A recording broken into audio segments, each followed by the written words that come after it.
A band of alien huntresses entered the human's hut. One whispered, "He's mine to recruit." The door came off its hinges before I could reach for my rifle. Not kicked, not broken. It simply dissolved at the edges, like paper touched by a flame, and 5 figures stepped through the gap in a single fluid motion, one after the other, without hesitation, without noise, without any of the awkward shuffling that humans make when they enter a room they do not own. They owned it immediately. I was sitting at my workbench with a half-assembled hunting trap in my hands, and a cold cup of tea going stale beside my elbow. My name is Cal Merritt. I am 38 years old. I spent 14 years in the British Army, 6 of those in a special reconnaissance unit that does not have a public name, and another 4 years doing contract security work in places that do not appear on tourist maps. I have been in rooms with armed people who wanted me dead. I have been in situations where the only reason I am still breathing is that I moved half a second faster than the person trying to stop me. I tell you this not to boast, but so you understand that when I say these 5 creatures walking through my dissolved door made every nerve in my body fire at once, that is not a small statement. They were tall, each one close to 7 feet. Their bodies were lean and built the way a hunting cat is built, all tendon and coiled energy, nothing wasted. Their skin shifted color in slow rolling patterns, pale gold fading into deep copper, fading into something almost violet, like watching sunlight move across an oil slick. They had 4 arms each, the lower pair slightly shorter, and their hands had too many fingers, long and tapered and ending in curved nails that caught the light from my single overhead bulb. Their faces were angular, sharp-jawed, with eyes that were entirely gold, and pupils that were thin vertical lines, like the eyes of a hawk compressed into the face of something far more intelligent than a hawk. They were armored in something that was not quite metal, and not quite fabric, dark and close-fitted, and they carried weapons. Long, slender, with configurations I had no name for, but my brain cataloged them the same way it always cataloged weapons, regardless of how alien they looked. Things designed to project force at range, things that could end a life quickly. 5 of them, 1 of me. My rifle was on the far wall. My hand did not move toward it. The tallest one stepped forward. She had markings on the side of her neck, geometric, precise, the kind of marks that suggest rank to anyone who has spent time around military organizations of any kind. Her gaze moved over the room, the way a soldier's gaze moves, not looking at things but calculating them. The workbench, the trap, my hands, the rifle, the single exit behind me, the dimensions of the space. She did all of this in about 2 seconds. Then she looked at me. She said something to the one standing closest to her, low and clicking, consonants stacked on top of each other, in a pattern my ears could not follow. But I have spent enough years reading the spaces between words to know what that particular tone meant. It was the tone of someone making a decision, the tone of someone looking at something and saying, quietly, to the person beside them, "That one is mine." I set the trap down very slowly on the workbench. "I do not have any weapons in my hands," I said. "I would like to keep it that way. I am guessing you understand me, because you came here specifically, and that suggests you did your research." The tall one's head tilted. The color shifting along her neck moved faster, a ripple of bright amber, and then settled. "Cal Merritt," she said. Her English was clean and direct, with an accent that had no geographic origin I could place. Every syllable precisely weighted. 14 years military service. 6 years classified operations. Current occupation, wilderness survival instructor. Location, rural Wales. You live alone. You have no dependents. "You left out that I make excellent tea," I said, "though you would have had to arrive 20 minutes earlier to confirm that." Something passed across her face, not a smile, not exactly, but a shift in the muscles around her eyes that suggested she had just encountered something she had not predicted. "I am Vael," she said, "commander of Retrieval Band Soren. I represent the Keth Concord, a contracted hunting and retrieval guild operating across 43 active systems. We are here to make you an offer. You dissolved my door to make me an offer. Entry by conventional means would have taken longer. You could have knocked." "Knocking," she said, as if testing the word, "was not the protocol that was recommended to us for human contact situations." "Who recommended your protocol?" A very brief pause. Databases. Databases written by whom? Another pause, slightly longer. That, she said, is a fair question. I stood up from the bench. None of them moved, but I felt the room shift. That invisible pressure you feel when multiple trained individuals recalibrate in response to your movement. I walked to the small electric kettle on the shelf by the window, clicked it on, and turned to face them with my arms loose at my sides. If you want to offer me something, I said, you can do it while I make tea, and one of you is going to explain what happened to my door. The one to Vale's left, shorter than the others, with a deep scar cutting through the color-shifting pattern on her jaw, made a sound that was clearly not agreement and clearly not laughter, but landed somewhere between the two. Vale glanced at her, then back at me. The door can be replaced, Vale said. We carry material compensation for incidental contact costs. Good, I said. Milk, no sugar. Anyone else? No one answered. I made the tea anyway. Vale spoke while the kettle boiled. She spoke plainly and without drama, which I appreciated. The Keth Concord had been operating across their systems for several hundred years.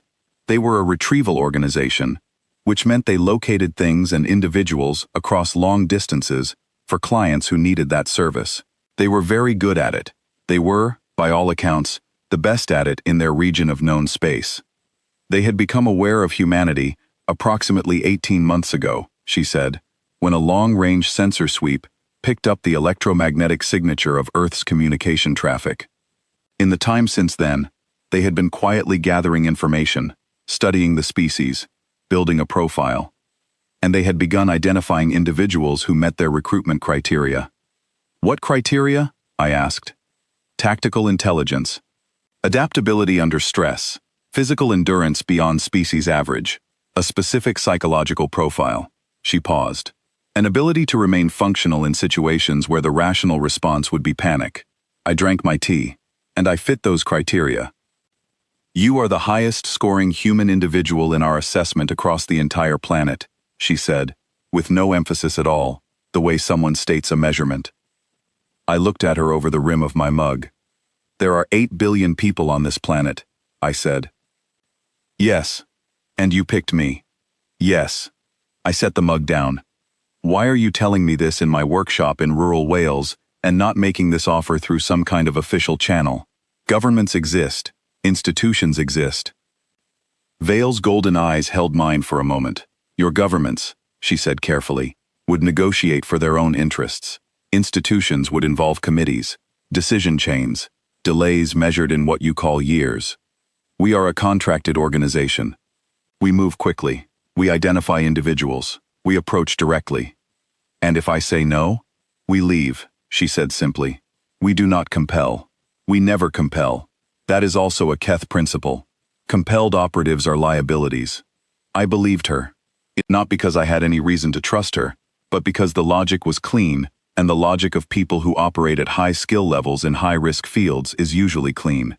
They did not need to force anyone. They were offering something. If I was smart enough to meet their criteria, I was smart enough to see the value. And I did see it. I saw it very clearly. I also saw something else. You said you approached me directly, I said. That means you have approached other humans the same way. Vale said nothing. And those people said no, I continued. Or they panicked. Or they said yes, and then proved themselves unfit somehow. And now you are here, which means I am further down a list than you made it sound. The scar-jawed one made that sound again. Vale gave her a look. You are the 7th individual we have approached, Vale said. Yes. What happened to the other 6? 3 declined. 2 were eliminated from consideration after initial assessment. 1, she paused, and it was the first pause that felt like it had weight behind it. 1 is currently awaiting trial in a Concord holding facility for attempting to steal our ship. I stared at her. He got onto your ship, I said. He got into the upper cargo bay, she said. He was caught attempting to breach the navigation deck. How? He had repurposed his belt buckle into a mechanical bypass tool over the course of 11 minutes while we were interviewing him. I thought about that. What was his background? Agricultural mechanic from a place called Nebraska. I was quiet for a moment. Then I said, "And you're not recruiting him because he tried to steal our ship. But you see the value of what he did." Vale looked at me with an expression I was beginning to understand, as the Keth equivalent of someone who has just confirmed a hypothesis. "Yes," she said, "that is precisely why you are on this list." I finished my tea. Outside, the Welsh hills were dark, and the wind was pushing against the repaired window frame, and somewhere down the valley, a sheep was complaining about something. It was a very ordinary Tuesday night. I had a batch of survival training to run on Thursday for a group of corporate clients who would spend 3 days learning things I could do in my sleep. I had a freezer with enough food for 2 weeks, and a satellite dish that pulled in 6 channels, 4 of which I never watched. I thought about 14 years in the Army. I thought about the contract work after. I thought about the particular sensation of being somewhere that mattered, doing something that demanded everything you had, the kind of total engagement where you cannot afford to think about anything else, because thinking about anything else will get you killed. I had not felt that in 4 years. "Tell me about the work," I said. Vale told me. The Keth Concorde operated retrieval contracts across 43 systems, ranging from recovering stolen cargo, to locating missing individuals, to, occasionally, extracting individuals from situations where they were being held against their will. It was complex work. It required moving through environments that changed constantly, reading situations with incomplete information, making fast decisions with significant consequences. The band I would be joining had 4 operatives currently, Vale commanded. The scar-jawed one was called Neri, and she handled technical systems and entry. The remaining 2 stood at the back of my workshop with the patient stillness of people who had learned that stillness was a skill, and Vale introduced them as Sarah and Dove, trackers, specialists in pursuit across varied terrain. "You would be the 5th, Vale said. Our human specialist. Humans are not known in Concorde space. No one has profiled you. No one knows your capabilities, your psychology, your methods. In retrieval work, being unknown is an extraordinary advantage." "You want me to be a surprise," I said. "We want you to be something no one has prepared for," she said. I walked to the far wall and took my rifle down from its mount, not pointing it at anyone, just holding it, turning it in my hands, the familiar weight of it. Something I could calculate. Something I understood. "One condition," I said. Vale waited. "I want to see what I am agreeing to before I agree to it. Not a description, not a briefing document. I want to observe one operation, full cycle, before I sign anything." Neri said something sharp in their language. Vale raised one of her lower hands slightly, a quieting gesture, and Neri went still. "That is not standard practice," Vale said. "No," I agreed, "but you came to someone who scores high on tactical intelligence. Tactical intelligence means not committing to an unknown until you have enough information to make the commitment rational. If you want that quality in an operative, you have to accept that it applies to this conversation as well." Vale looked at me for a long moment. "Agreed," she said. She said it without consulting Neri or the others, without visible hesitation, with the clean directness of someone who had been waiting to see if I would ask that specific question and was satisfied that I had. 2 days later, I was standing in the cargo bay of a ship that should not have existed, watching whales get very small through a viewport the size of my hand, with a pack on my back containing everything I had decided I could not leave behind. There was not much: a field knife, a small compass, a photograph of my mother taken on a hill in Scotland when I was 7 years old. The rest was the kind of equipment Vale's team had provided, things I was still learning to name. The operation was a retrieval on a station orbiting a gas giant 3 systems away. A shipping coordinator had been detained by a rival faction, and the coordinator's employer had contracted the Keth Concorde to bring them home. The station was controlled space. Entry required navigation through 3 security checkpoints. Vale and her team moved through those checkpoints the way water moves through a space, finding the path of least resistance, adjusting without discussion, reading each other through small signals I was already beginning to map. They were very good. They were among the best I had ever moved with, and I had moved with people whose skills were measured in whether they came home or not. But inside the station, in the narrow maintenance corridor on the 6th level, when the security alert triggered 40 seconds ahead of schedule, and everything changed at once. It was not Vale who found the exit path. It was me. I had spent the previous 12 hours memorizing the station's layout from the schematics Neri had pulled.